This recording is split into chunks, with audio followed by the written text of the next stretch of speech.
comme de grands favoris de cette édition. Quelles sont leurs chances? Décryptage dans ce journal. Voilà pour les titres, le développement c'est dans un instant.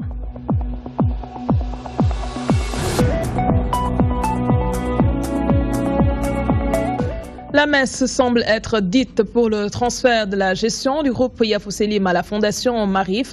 La notification leur a été envoyée ce matin par le ministère de l'Intérieur. Ils accusent réception du document et ont contacté leurs avocats qui disent être prêts à engager un combat juridique. Maître Boukounta Diallo n'a pas mâché ses mots, nous dit Ababakar Sadirta. Une véritable leçon de droit, c'est ce qu'a fait Maître Boukounta Diallo à l'endroit du ministre de l'Intérieur sur l'affaire du groupe Yafou Selim. Pour l'avocat, cette notification qui transfère la gestion du groupe à Marif est un détournement de pouvoir. Mais lorsque justement on prend un pouvoir régalien pour le détourner de l'objectif légal qui lui est assigné, là en droit c'est ce qu'on appelle un détournement de pouvoir. Nous sommes en face d'un véritable détournement de pouvoir. Nous sommes en face d'une violation, même des statuts de l'association par le ministre qui est censé être le ministre de tutelle et chargé de veiller au respect par l'association du règlement et de ses propres statuts. Le combat juridique est maintenant à l'ordre du jour, si toutefois le ministre ne se ressaisit pas. Encore une fois de plus, jusqu'à quand ça va continuer et jusqu'où? C'est ridicule, à la limite c'est humiliant pour notre pays. Il faut arrêter cette farce. Il faut arrêter cette farce en essayant tout de suite de réparer en disant, en tant qu'autorité ayant pris une décision, aujourd'hui juridiquement je me rends compte que je n'avais pas à me substituer à l'Assemblée générale qui doit d'abord en tirer les conséquences si elle décide qu'elle doit dissoudre l'association. Le mouvement Y en a marre se solidarise au combat. Nous ne pensons pas qu'on puisse être dans un état de droit si à chaque fois les humeurs d'un autre chef impactent sur le cours des événements chez nous. Si on laisse notre État exprimer cette faiblesse à la face du monde, c'est que le Sénégal ne serait plus ce pays de la Teranga. Syndicats d'enseignants, organisations de la société civile, avocats et organisations des droits de l'homme ont pris part à ce face-à-face avec la presse. Ils fustigent la notification du ministre de l'Intérieur. La faculté des sciences techniques de l'université Cheikh Anta Diop de Dakar, de plein pied dans la campagne des élections de représentativité. Les étudiants sont appelés les 14 et 15 janvier prochains à désigner les délégués qui se chargeront de défendre leurs intérêts dans les instances de décision de ce temple du savoir. 12 listes et coalitions de listes sont en lice. Les directeurs de campagne s'activent en plein régime. Elhaj Moussabé nous en dit plus. Mardi 10 janvier était la date butoir du dépôt des listes. La campagne pour les élections de représentativité est donc lancée et devrait se clôturer vendredi prochain. À la faculté des sciences techniques, la bataille des programmes bas sont pleins pour espérer remporter haut la main l'électorat. Il reste 2 jours, on va essayer de descendre, faire des porte-à-porte, aller dans les chambres, et essayer vraiment de maximiser. Le programme, on peut dire que c'est résolu en 2 parties. Au changement des mentalités d'abord. Changement des mentalités pour éviter des violences qui peuvent surgir au niveau du campus social que campus pédagogique. Mais aussi pour avoir une année académique normale. Ça veut dire commencer les cours au mois d'octobre et finir les cours au mois de juin. En tout, 12 listes et coalitions de listes sont en lice pour une représentation des étudiants au niveau des instances décisionnelles. Dans cette bataille de positionnement, les tensions ne manquent pas. Cela qui amène la violence, c'est des listes ou même c'est des coalitions qui sont dans une position de faiblesse. L'élection peut être repoussée ou même il peut les appeler et essayer de trouver des consensus. Dieu merci, on n'a pas encore noté vraiment une violation qui est vraiment dangereuse. Juste, c'était une liste qui avait vraiment eu un malentendu avec certaines personnes. Vraiment, Dieu merci, on a résolu ce problème. À moins de 48 heures des joutes, l'optimisme est au rendez-vous. Si on fait le mariage de 3 grandes listes, on peut espérer vraiment remporter les élections sans problème. En tout cas, nous, de notre côté, on est déjà prêts et Inch'Allah, on a déjà gagné les élections. Le vote est prévu les 14 et 15 janvier et se fera par voie électronique. Tout étudiant détenteur d'une carte universitaire peut participer à la consultation via une plateforme partout où il se trouvera. Parlons politique, affaires Bamba Fall et compagnie. Le mouvement national des jeunesses féminines du Parti socialiste s'érige en bouclier pour Ousmane Tanor Dieng. Ses membres accusent Khalifa Sall d'être l'unique responsable des maux du parti. Les jeunesses féminines appellent les militants à favoriser un débat d'idées constructif. Elles ont fait face à la presse cet après-midi. C'était en présence de Abigail. Khalifa Sall est le responsable de tous les maux du Parti socialiste. Une déclaration des jeunesses féminines du PS. Selon elle, tous les autres sont des victimes. Khalifa Ababakar Sall est le responsable de tous les problèmes du Parti socialiste. Tous les autres ne sont que des victimes. Et nous en profitons d'ailleurs pour compatir à l'égard des jeunes socialistes qu'on a arrêtés. Parce que comme je l'ai toujours dit, ces jeunes-là malheureusement ont porté le combat d'un poltron. De quelqu'un qui est incapable d'assumer ses propres responsabilités, de quelqu'un qui est incapable de prendre son avenir en main. Le mouvement national des jeunesses féminines condamne le saccage de la permanence du PS. Il déclare qu'il est difficile de travailler avec des inconscients. Le bureau politique a souverainement décidé de saisir la justice pour faire la lumière sur cette regrettable affaire et situer les responsabilités. À ce titre, nous affirmons avec force qu'il est difficile de travailler avec des inconscients, avec des irresponsables qui privilégient l'argument de la force et non la force de l'argument. En tant que jeunes, nous déplorons le fait qu'un pan de la jeunesse soit instrumentalisé pour des intérêts particuliers d'un clan ou d'une personne. Le mouvement national des jeunesses féminines du PS appelle les militants à privilégier le débat d'idées sain pour un parti socialiste uni et porteur d'espoir. Il réitère son engagement aux côtés de son secrétaire général Ousmane Tanor Dieng dans l'exercice des missions qui lui sont assignées. Et nous ne nous éloignons pas du maire Khalifa Sall. Le budget de la mairie de Dakar pour l'année 2017 s'élève à 66 milliards de francs CFA. Le conseil municipal a adopté ce mardi. Selon l'édile de Dakar, ce montant permettra de terminer certains projets déjà en cours et entamer d'autres gros chantiers comme l'hôpital des Parcelles Assainies. Toutefois, Khalifa Sall soutient que les mairies continuent d'être confrontées à des problèmes liés aux impôts. Les précisions de Abdoulaye Ndiaye.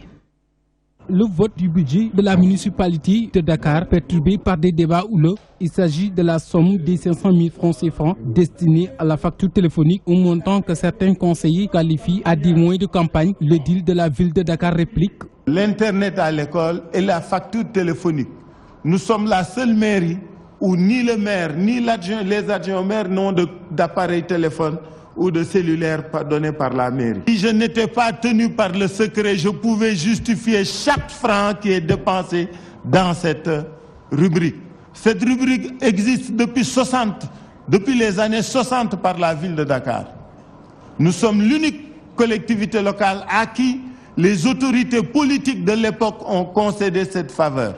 Et pour cela, ce n'est pas pour qu'un maire s'enrichisse ou pour qu'un maire fasse campagne. Dans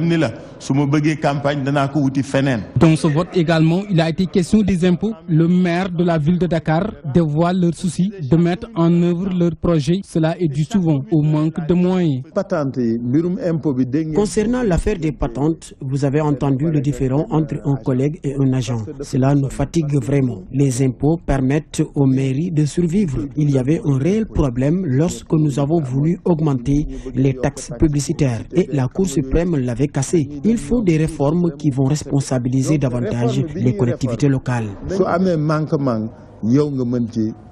Malgré ces débats houleux, le budget passe à l'unanimité. Il est fixé sur un montant de plus de 106 milliards de francs CFA. Selon le maire de Dakar, ce montant permettra de terminer les grands chantiers déjà entamés, notamment l'hôpital des Parcelles Assainies.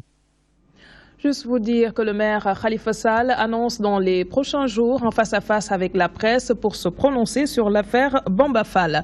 Un mot d'économie dans cette édition. Les PME à l'école des nouveaux outils de marketing digital. L'initiative est de l'Agence de développement et d'encadrement des petites et moyennes entreprises. Il s'agit de montrer aux PME les opportunités d'affaires qui peuvent s'offrir à elles avec l'utilisation de l'Internet. Vous avez certainement pu suivre cet élément de mon source Sow dans notre édition en Wolof. De la santé à présent, une nouvelle loi réglemente l'exercice de la profession de sage-femme au Sénégal.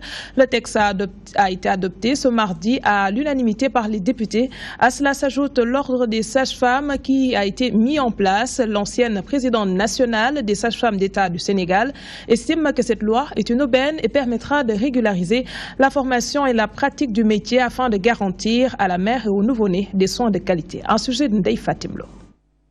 Après de longues années de combats et d'attentes, une nouvelle loi pour réglementer le métier de sage-femme vient d'être adoptée. L'ancienne présidente de l'Association nationale des sages-femmes d'État du Sénégal salue cette initiative. Pour elle, cette loi vient à son heure. Toutes les sages-femmes vont marquer en tout cas cet événement d'une encre indélébile dans la pratique de la profession. Les 2 années qui ont passé, 2015 et 2016, nous avons été victimes de beaucoup d'acharnement, de beaucoup de controverses dans notre pratique. Les sages-femmes sont le plus souvent indexées parce qu'elles ne font pas leur travail comme il se doit. Le gouvernement va aussi mettre en place l'ordre des sages-femmes. Celui-ci va veiller à la régularisation de la formation et de la pratique. L'ordre va en tout cas réguler la formation.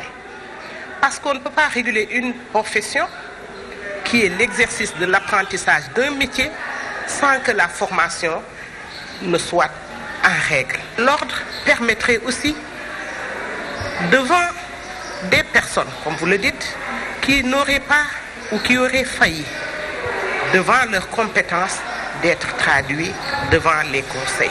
Avant d'adopter la loi, les députés ont soulevé le problème des matrones. L'ancienne présidente de l'Association nationale des sages-femmes d'État du Sénégal estime que ces matrones doivent juste aider et conseiller les patientes. Au fur et à mesure des temps, les matrones seront des agents de changement de comportement. Et c'est ça, l'OMS le préconise. Des agents de changement de comportement comme les Badjonougo. Ils seront là en train d'accompagner les femmes, de nous accompagner afin que le travail de la femme puisse se faire dans les meilleurs délais et de nous aider peut-être dans les soins aux nouveau-nés. Le métier de sage-femme est une profession à compétences limitées. Cette nouvelle loi va garantir la protection des patientes et des nouveau-nés. De plus, l'autonomisation des professionnels et la qualité de service vont davantage beaucoup s'améliorer. Celles que l'on trouve affairées toute la journée dans les maternités n'ont pas bonne presse. Les sages-femmes ne sont pas aussi sages qu'elles devraient l'être selon certaines mamans rencontrées aujourd'hui à Nord-Foire. Toutes ont une anecdote en mémoire, un accueil désagréable, une mauvaise communication et un comportement irresponsable leur sont reprochés. Dans un instant, peut-être bien, vous pourrez suivre le reportage de Louise Tina Assagna. Et nous changeons de registre. Aboubakry Mbodj était un fervent défenseur des droits de l'homme. Il a été terrassé par une maladie qui avait nécessité son déplacement à l'étranger pour des soins. Parents, proches, membres de la société civile et personnalités politiques lui ont rendu cet après-midi un vibrant hommage. À la morgue de l'hôpital principal, beaucoup demandent bonne volonté de soutenir sa famille. Aboubakry Mbodj sera inhumé dans son village natal, nous dit Abdoulaye Ndiaye. Des prières pour le repos de l'âme du désormais ex-général de la RADDHO, parents, collègues, amis et alliés, membres de la société civile, personnalités religieuses et politiques. Personne n'a voulu rater ce moment pour compatir avec la famille éplorée. Aboubakry Mbodj a été un fervent défenseur des droits de l'homme. Un membre fondateur de la RADDHO. Et depuis la fondation de la RADDHO, il a consacré toute sa vie à cette organisation. Il a laissé beaucoup d'opportunités pour défendre la cause des droits humains, qui est parfois une cause très ingrate, très noble mais très ingrate dans nos sociétés. Lorsque les gens ne sont pas d'accord avec vous, ils sont capables de vous traiter de tous les noms d'oiseaux. Mais c'est une cause noble à laquelle il faut croire et pour laquelle il faut être prêt à accepter tout. Et Aboubakry a montré cela avec détermination, avec courage. Moi je suis avocat, je n'ai pas beaucoup de temps, mais voilà quelqu'un qui s'est dévoué. Personne ne peut vous dire Mbodj a travaillé dans telle société, a travaillé pour le compte du gouvernement. Il s'est sacrifié pour la cause humaine. Venu présenter les condoléances du président Macky Sall, le ministre conseiller du chef de l'État s'est dit lui aussi éploré de cette perte. Aboubakry Mbodj a été un homme d'une dimension extraordinaire, affable, mais convaincu de ses positions parce qu'à chaque fois que de besoin, il a défendu le peuple sénégalais, le peuple africain, voire même le monde entier. C'est la raison pour laquelle le président, ayant compris cette dimension de l'homme, n'a pas hésité une seule fois que de venir en aide à un citoyen qui en avait besoin. Les témoignages sont unanimes. Un homme aux qualités incommensurables. Aujourd'hui, sa famille doit être accompagnée. Aboubakar Mbodj est parti laissant derrière lui une famille dans la solitude. Il sera inhumé au cimetière de son village natal à Normos où il va reposer pour l'éternité. Par ma voix, DTV présente ses sincères condoléances à la famille éplorée. Je vous le disais en titre, les journalistes sénégalais qui étaient partis couvrir la session de la Cour suprême ont été expulsés de la Gambie ce mardi. L'équipe de la CNTV en faisait partie. Une situation qui ne surprend guère certains professionnels des médias. Toutefois, ils confient prendre toutes les dispositions nécessaires pour continuer à informer la population de la situation en Gambie. Un travail de notre stagiaire Adjara Djaye. La Cour suprême gambienne devait siéger ce mardi pour statuer sur le recours introduit par Jammeh. Les journalistes sénégalais accrédités à Banjul pour suivre l'événement ont tout simplement été expulsés du territoire par les forces de l'ordre, encore sur la coupe réglée de Yaya. Information confirmée par la coordinatrice générale de D-Média. Vers 13h, je l'ai eu au téléphone. Il se trouvait à Ziguinchor avec l'envoyé spécial de la RFM. Et puis notre confrère qui est dans un site d'information ici à Dakar. On les a mis dans un véhicule conduit par les Gambiens eux-mêmes, dans une 4x4. Et puis on les a amenés à la frontière et c'est là-bas qu'on les a laissés.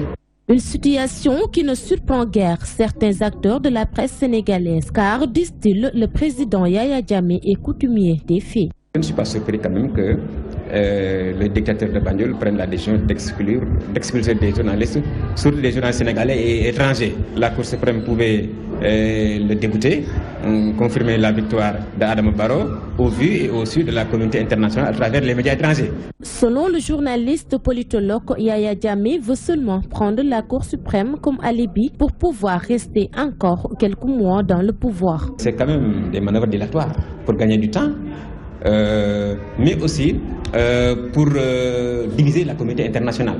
Parce que non seulement il va rester, entre guillemets, il espère rester jusqu'au mois de mai pour quand même faire prospérer, exécuter ses basses manœuvres contre son peuple, bien sûr, contre les médias, contre la justice, contre toutes les institutions gambiennes, mais aussi une façon pour lui de diviser la communauté internationale. Un déplacement en Gambie pour la couverture médiatique de la session de la Cour suprême, les journalistes sénégalais ont été conduits au commissariat de Banjul avant d'être amenés à la sortie de la ville. Conscients de la situation, les acteurs de la presse assurent qu'ils comptent continuer leur travail comme cela se doit. Nous en venons à notre reportage du jour. Il met l'accent sur les cordonniers de la rue 11 de la Médina. Ils peinent à écouler leur production. Leur chiffre d'affaires est en chute libre de jour en jour face à la concurrence chinoise. Les choses se compliquent davantage pour eux et comme si ce n'était pas suffisant, les matières premières qu'ils utilisent pour la confection de ces chaussures proviennent de la Chine et coûtent cher. Fatou Bintou Diagne leur a rendu visite ce matin. Regardez. Rue 11 de la Médina, les ateliers de cordonnerie se succèdent. L'odeur de la colle et du cuir irrite nos narines. Ici, les cordonniers rivalisent d'ardeur et de créativité. Le seul bémol, les clients se font désirer.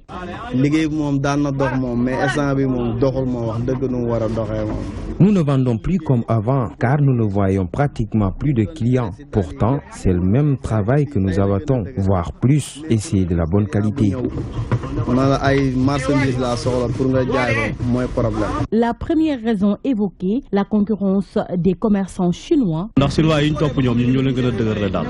Nos chaussures sont plus solides que celles des Chinois et coûtent moins cher. C'est cela qui attire même les clients. Nous avons les mêmes modèles avec les Chinois, mais nous avons la meilleure qualité. Ici ajoute l'empressement des cordonniers en arbre à voler de leurs propres ailes. professionnels. Avant, les jeunes prenaient le temps d'apprendre le métier, mais aujourd'hui, ce n'est plus le cas. Le patron nous prépare à gérer la boîte et nous travaillons pour notre survie. Le métier était respecté, car nous avions des charges comme le paiement du loyer. Les jeunes misent aujourd'hui sur l'argent et ça montre qu'ils sont pressés. La matière utilisée pour la plupart provient de la Chine et le coût se ressent sur le produit fini. La plupart des matières que nous utilisons pour la confection de ces chaussures proviennent de la Chine. C'est très coûteuse. Si seulement ces produits deviennent accessibles, je pense que nous pouvons concurrencer les Chinois. Les chiffres d'affaires de ces cordonniers dégringolent de jour en jour. Les commandes s'amenuisent de plus en plus et ils ne savent plus où donner de la tête et demandent la réduction des matières premières. Pikine sera bientôt doté d'un marché aux fruits modernes en remplacement du centre commercial de produits fruitiers communément appelé syndicat, une promesse du chef de l'État. Il informe que les commerçants seront déguerpis de ce marché pour s'installer ailleurs en attendant les travaux de modernisation du marché aux fruits. Voici le président Macky Sall au micro de notre reporter.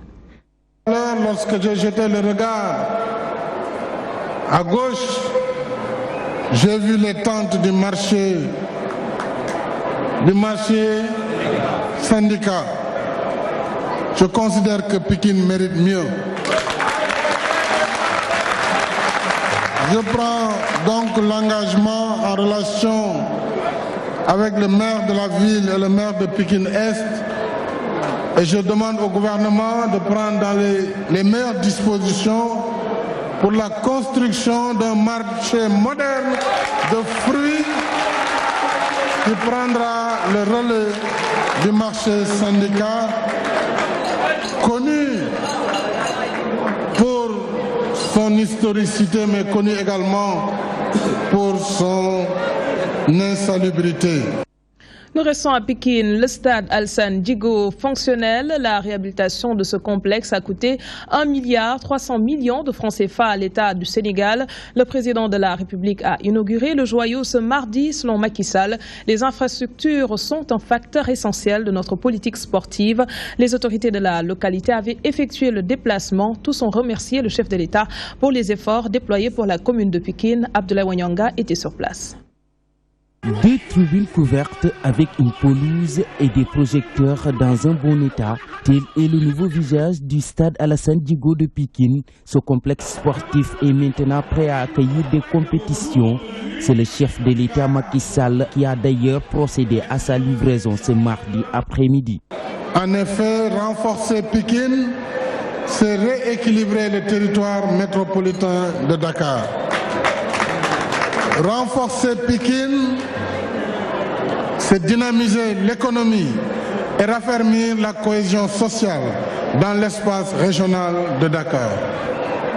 Renforcer Pikine, c'est lui permettre de conforter son rôle de premier plan dans le sport, la culture, la politique et l'économie du pays avec des figures emblématiques. Le président de l'ODCAV de Pikine s'est félicité de cette réhabilitation du stade Alassane Djigo de Pikine. Il soutient d'ailleurs que cela va permettre une nette amélioration de la qualité du jeu. Ceci montre, Monsieur le Président de la République, tout l'intérêt que vous manifestez au mouvement associatif en général et celui Naetan en particulier qui compte ici à Pikine près de 170 associations sportives et culturelles. Le président de l'AS Pikine n'a pas aussi caché sa joie de voir que le stade est opérationnel. Laisse-les parler, nañu wax rek xawma wattu xawma pousse mais képp ku dugati Pikine fii di wax te waxoo Macky Sall dañ lay génne ci biti. Le maire de la ville de Pikine, lui à son tour, a promis un entretien de ce joyau. C'est dans ce contexte qu'il a annoncé l'installation d'un comité de gestion du complexe sportif. C'est l'occasion pour moi de prendre ici et maintenant l'engagement ferme que la ville de Pikine ne ménagera aucun effort pour assurer une bonne gestion du stade Alassane Djigo avec la participation de l'ensemble de la jeunesse et des différents partenaires afin de garantir la préservation, la sécurisation et la pérennisation de cette infrastructure. Auparavant, le chef de l'État Macky Sall a procédé à la pose de la première pierre de la grande mosquée de Pikine, où il a annoncé que les travaux de construction de ce lieu de culte vont durer 12 mois. CAN 2017, les Lions battus ce mercredi le Congo en match de préparation par 2-0. Le Sénégal démarre sa CAN ce dimanche contre la Tunisie. Après un carton plein aux éliminatoires, l'équipe nationale est considérée par certains observateurs comme un grand favori pour cette édition. Quelles sont ses chances? Le sélectionneur Aliou Cissé dispose-t-il de moyens tactiques et techniques pour s'adjuger le trophée? Élément de réponse avec Code Ndiaye. Dans moins d'une semaine, le Gabon va accueillir la CAN 2017, une compétition continentale aux enjeux multiples. Dans son décryptage, ce journaliste sportif estime que le Sénégal dispose d'une sélection capable de faire une bonne prestation au Gabon. Nous disposons donc en notre sein des joueurs de qualité, des joueurs qui sont rompus à la tâche, qui ne sont pas en tout cas impressionnés par la Coupe d'Afrique des Nations. Et je pense que le Sénégal devrait tirer un tout petit peu, disons, les leçons des défaites des déconvenues précédentes. Vous le savez, en 2012 à Bata, aussi en 2014, je ne sais pas plus, en 2015. Nous pensons que nous avons une bonne équipe, en tout cas capable de faire une bonne Coupe d'Afrique des Nations, mais il faudrait y aller petit à petit. D'abord essayer de se tirer d'affaire avec les phases de poule. Et je pense que quand on sort les phases de poule, tout reste possible quand même pour cette équipe du Sénégal qui pourrait éventuellement jouer un rôle majeur dans cette Coupe d'Afrique des Nations, mais pourvu que l'on passe déjà le premier tour. Au regard du dernier classement Afrique, le Sénégal constitue un grand favori de cette CAN, de l'avis de cet analyste sportif. On sait que Aliou Cissé, depuis son arrivée, il se cherche. Pratiquement, il n'a pas changé, il n'a pas essayé beaucoup de mécanismes, beaucoup de schémas, si on peut dire comme ça. Il a pratiquement utilisé les mêmes joueurs. De l'avis de ce journaliste sportif, la clé de cette compétition reste l'organisation. Une Coupe d'Afrique des Nations, c'est une campagne qu'il faudrait gérer au niveau de l'organisation, au niveau des joueurs et tout et tout. Et je pense qu'à ce niveau, les dirigeants ont tiré, disons, un petit peu les conséquences des défaites précédentes, avec, disons, une certaine organisation, une certaine maîtrise en tout cas de la logistique, une certaine maîtrise en tout cas technique et organisationnelle. Et je pense que quelque part aussi, le sélectionneur ou même les joueurs sont conscients en tout cas de ce qui les attend. Son confrère, quant à lui, émet des doutes sur le plan tactique. On sait que Aliou Cissé, depuis son arrivée, il se cherche. Pratiquement, il n'a pas changé, il n'a pas essayé beaucoup de mécanismes, beaucoup de schémas, si on peut dire comme ça. Il a pratiquement utilisé les mêmes joueurs, pratiquement le 11, le même 11 en attaque. On voit toujours soit Mambiram ou Moussa Konaté. En milieu de terrain, il y a le duo Kouyaté-Gana qui n'a jamais changé. C'est l'équipe qui gagne, non? C'est l'équipe qui gagne. On gagne, comme il le dit Aliou Cissé. La victoire, donc il veut la victoire, mal jouer et gagner, pour lui c'est mieux que bien jouer et mal gagner. Le dernier classement FIFA place le Sénégal au toit de l'Afrique. Ce, après un carton plein aux éliminatoires, reste maintenant pour Aliou Cissé et ses hommes de confirmer ses statuts sur les pelouses gabonaises.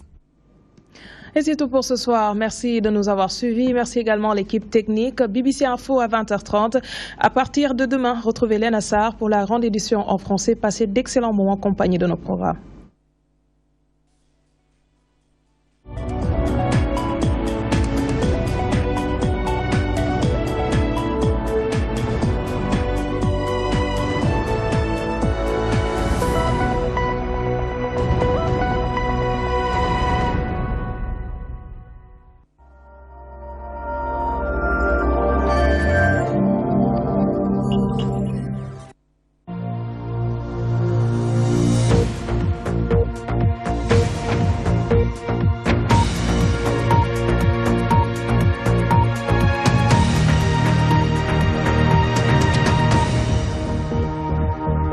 Bonsoir à tous, bienvenue dans cette édition de BBC Info. Merci d'être avec nous. Voici les titres de ce journal. Les adieux de Barack Obama à la nation américaine, très émue.